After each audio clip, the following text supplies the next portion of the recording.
ಲೋಕಸಭಾ ಚುನಾವಣೆಗೆ ಸಂಬಂಧಪಟ್ಟಂತ ಒಂದು ಅವಲೋಕನ ಸಭೆ ಇವತ್ತು ಬೆಂಗಳೂರಿನಲ್ಲಿ ನಡೆದಿದೆ. ಕಳೆದ 40 ದಿನಗಳ ಅವಧಿಯಲ್ಲಿ ಚುನಾವಣೆಯ ನಿಮಿತ್ತವಾಗಿ ನಡೆದಿರುವಂತಹ 16 ಸಂಗತಿಗಳ ಕುರಿತಂತೆ ವಿವರವಾದಂತಹ ಚರ್ಚೆಗಳನ್ನು ನಾವು ಮಾಡಿದ್ದೇವೆ. ಕಡಿಮೆ ಅವಧಿಯಲ್ಲಿ ಹೆಚ್ಚು ಜನರನ್ನ ತಲುಪುವಂತ ಪ್ರಯತ್ನ ಅತ್ಯಂತ ಯಶಸ್ವಿಯಾಗಿ ನಡೆದಿದೆ.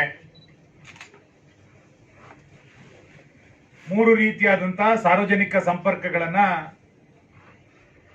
ಯಶಸ್ವಿಯಾಗಿ ನಾವು ಮಾಡಿದ್ದೇವೆ. ಮೊದಲನೇದು ದೊಡ್ಡ ದೊಡ್ಡ ಸಾರ್ವಜನಿಕ ಸಭೆಗಳು, ಎರಡನೇದು ರೋಡ್ ಶೋ, ಮೂರನೇದು ಮನೆ ಅಂಗಳದಲ್ಲಿ ನಡೆದಂತ ಸಭೆಗಳು. ಈ ರೀತಿ 3 ಪ್ರಕಾರವಾಗಿ ಸಾರ್ವಜನಿಕರನ್ನ ತಲುಪುವಂತ, ಸಾರ್ವಜನಿಕರಿಗೆ ನಮ್ಮ ವಿಷಯಗಳನ್ನ ತಿಳಿಸುವಂತ ಪ್ರಯತ್ನವನ್ನ ಅತ್ಯಂತ ಯಶಸ್ವಿಯಾಗಿ ಸ್ಥಳೀಯ ಮಟ್ಟದಲ್ಲಿ ನಮ್ಮ ಪಾರ್ಟಿಯ ಕಾರ್ಯಕರ್ತರು ಮಾಡಿದ್ದಾರೆ. ಗೌರವಾನ್ವಿತ ಪ್ರಧಾನಮಂತ್ರಿಗಳು ನರೇಂದ್ರ ಮೋದಿ ಅವರು ಮತ್ತು ರಾಷ್ಟ್ರೀಯ ಅಧ್ಯಕ್ಷರಾದಂತಹ ನಡ್ಡಾ ಅವರು, ಗೃಹ ಸಚಿವರಾದಂತಹ ಅಮಿತ್ ಶಾ ಅವರನ್ನು ಸೇರಿದಂತೆ 14 ಜನ ರಾಷ್ಟ್ರೀಯ ಮಟ್ಟದ ಪ್ರಮುಖರು ಕರ್ನಾಟಕದಲ್ಲಿ 79 ಸಾರ್ವಜನಿಕ ಸಭೆಗಳಲ್ಲಿ ಭಾಗವಹಿಸಿದ್ದಾರೆ. 39 ಕಡೆಗಳಲ್ಲಿ ರೋಡ್ ಶೋಗಳು ನಡೆದಿದೆ.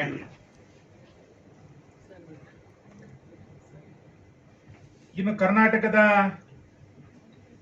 ನಮ್ಮವರೇ ಆದಂತಹ ಮಾನ್ಯ ಯಡಿಯೂರಪ್ಪನವರು, ವಿಜಯೇಂದ್ರ ಅವರು, ಅಶೋಕ್ ಅವರು ಸೇರಿದಂತೆ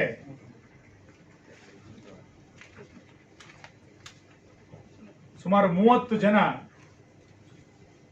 ರಾಜ್ಯ ಮಟ್ಟದ ಪ್ರಮುಖರು 557 ಸಭೆಗಳಲ್ಲಿ ಸಾರ್ವಜನಿಕರನ್ನ ಉದ್ದೇಶಿಸಿ ಮಾತಾಡುವಂತ ಪ್ರಯತ್ನಗಳು ನಡೆದಿದೆ. 139 ಕಡೆಗಳಲ್ಲಿ ರಾಜ್ಯ ನಾಯಕರು ರೋಡ್ ಶೋಗಳನ್ನು ನಡೆಸಿದ್ದಾರೆ. ಒಟ್ಟು 650ಕ್ಕೂ ಹೆಚ್ಚು ಸಾರ್ವಜನಿಕ ಸಭೆಗಳು, 180ಕ್ಕೂ ಹೆಚ್ಚು ರೋಡ್ ಶೋಗಳನ್ನ ಮಾಡೋದ್ರ ಮುಖಾಂತರ ಮತದಾರರನ್ನ ಸಂಪರ್ಕಿಸುವಂತ ಯಶಸ್ವಿ ಪ್ರಯತ್ನ ಆಗಿದೆ ಎನ್ನುವಂಥದ್ದು ಇವತ್ತಿನ ವರದಿಗಳಲ್ಲಿ ಗೊತ್ತಾಗಿದೆ.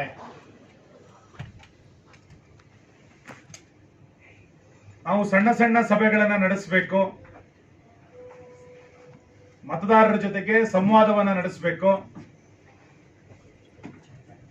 ಕಾಂಗ್ರೆಸ್ಸಿನ ಅಪಪ್ರಚಾರ ಮತ್ತು ಡೇಂಜರ್ ಕಾಂಗ್ರೆಸ್ ಅನ್ನುವಂತ ಸಂಗತಿಗಳನ್ನ ತಿಳಿಸ್ಲಿಕ್ಕೋಸ್ಕರ ಮನೆ ಅಂಗಳದಲ್ಲಿ ಸಭೆ ಎನ್ನುವಂತ ಕರೆಯನ್ನ ಏನು ಕೊಟ್ಟಿದ್ವಿ,